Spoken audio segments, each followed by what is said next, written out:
Good morning, Mariel.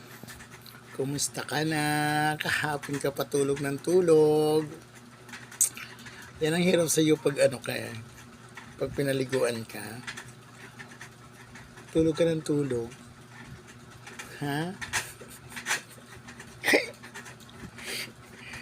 Pero alam mo, pag gutom ka, di ba? Ginigising mo ako. Nangangalabit ka pag gutom ka eh. Grabe si Mariel. Bel ka. Hindi na natanggal yun nung pagbabrow ng niya. Oh. Hindi ko alam kung paano tatanggalin. Dati puting-puti siya. Akala ko buntis siya, hindi pala. Hindi ko naman naramdaman na naglandi siya. At saka